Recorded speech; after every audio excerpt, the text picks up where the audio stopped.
Hello, this is Uncle Jim. It's nice out, and I got my ass kicked doing some weeding, yard work. There's a big pile of tumbleweeds right there.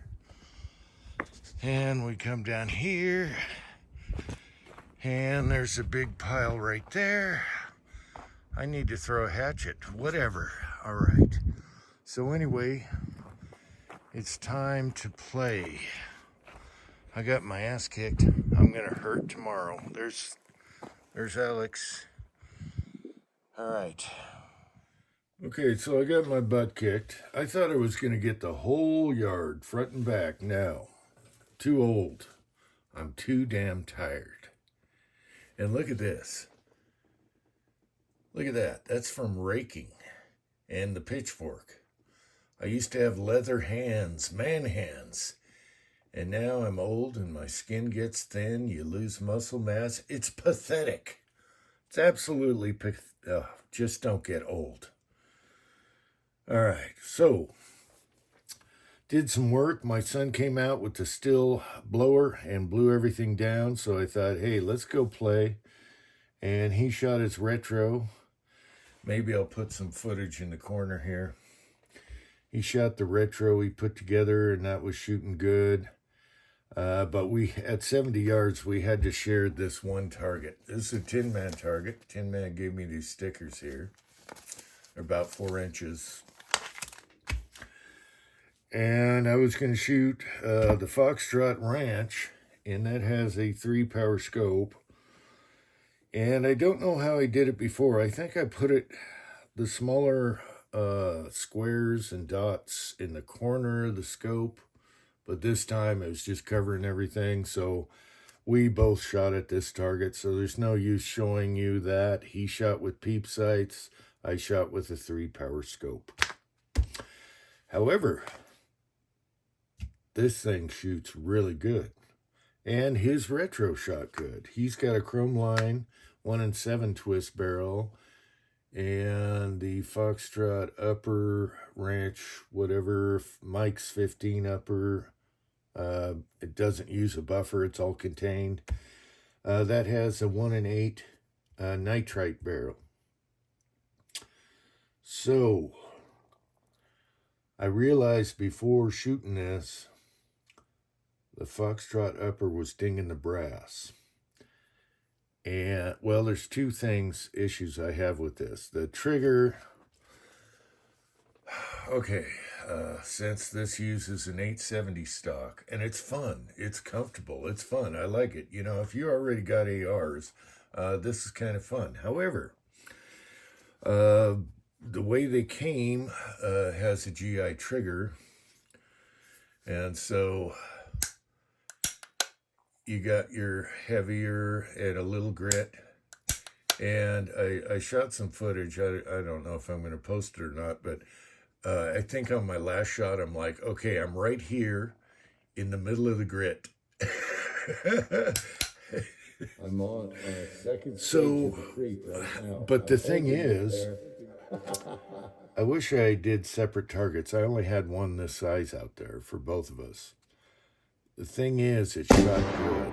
And previously, I was shooting a 2-stage trigger versus this. And believe it or not, they shot the same as long as I concentrated on this trigger. And they have to move this up. So this is it's kind of on a teeter-totter thing because your trigger's further back than a regular AR. So it teeter-totters, and I have no idea what sear they use. But I was thinking about trying a nickel boron enhanced hammer and make sure it doesn't double or anything, and try that. And see if I can make it a little nicer, because it's just a nasty GI trigger. So, however, again, it shot, I was shooting the same groups, and I was surprised. All right. The other lower that goes on here, no buffer. This has a sweet 2-stage trigger that I got from Hesaw here.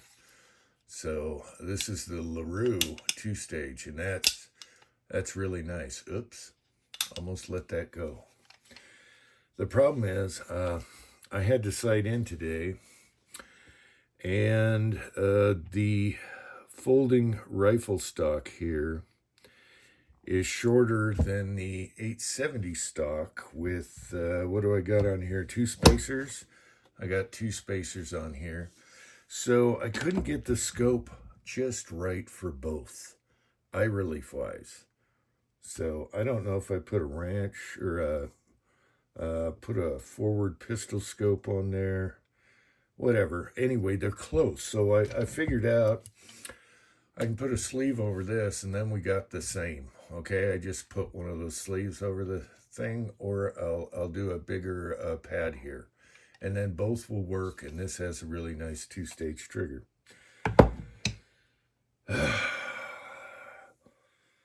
So I talked to Paul at Foxtrot about, all right, you got to improve the trigger. You know, people are going to, you know, they want something better than the GI trigger. Now they have a Hyperfire trigger for these, and I still haven't taken this hammer off, so I really don't know what the sear looks like in here. I think I might do that today.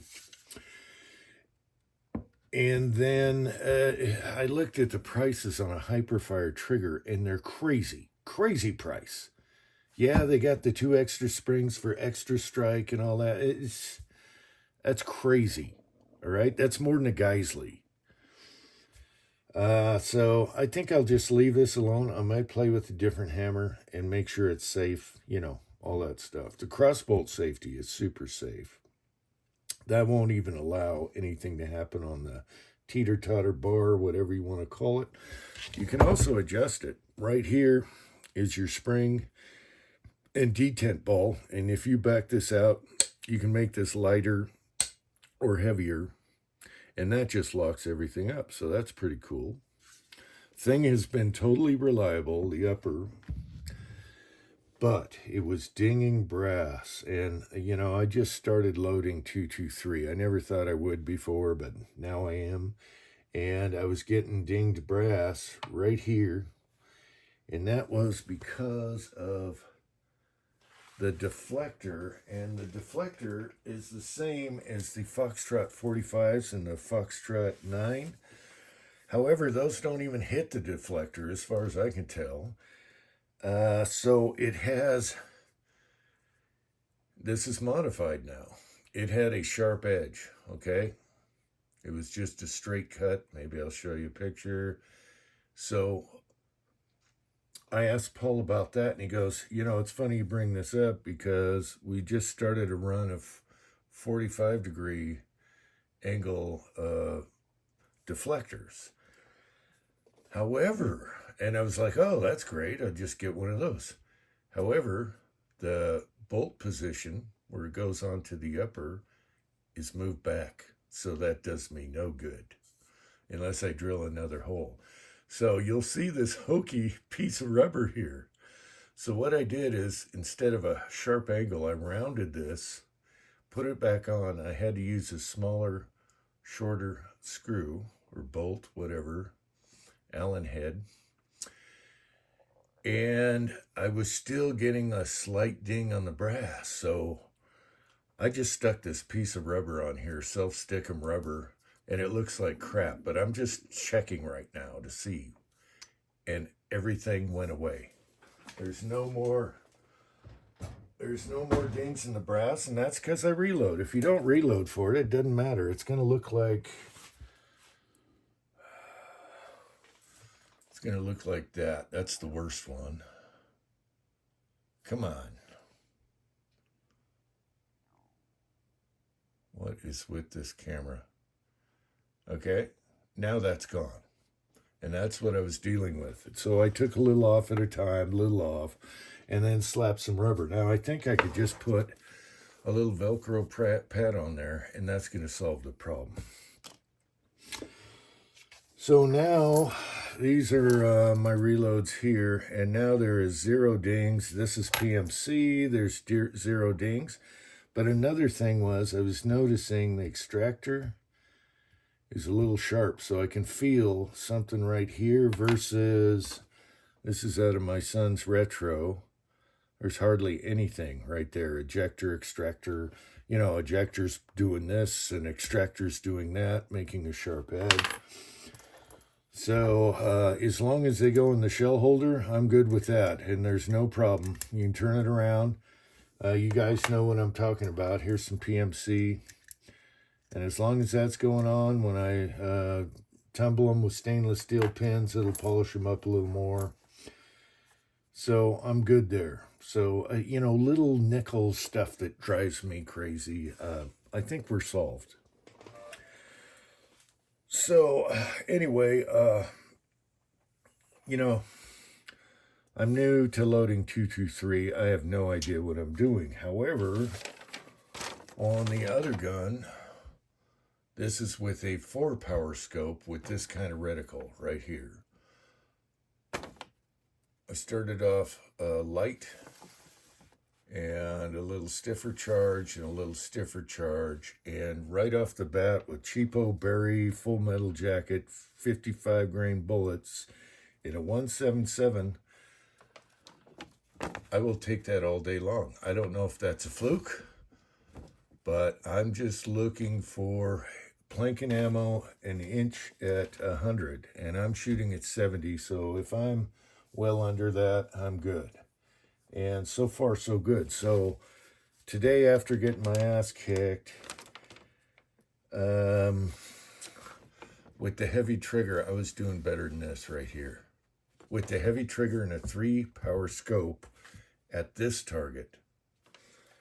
Now, I was doing a little better last time I shot it with the 3-power scope with a 2-inch circle, and then, or the little squares. I also shot at the little squares here, 1-inch squares, and what I do is I just put it in the corner of the crosshairs, because crosshairs just cover it. They even cover the 2-inch.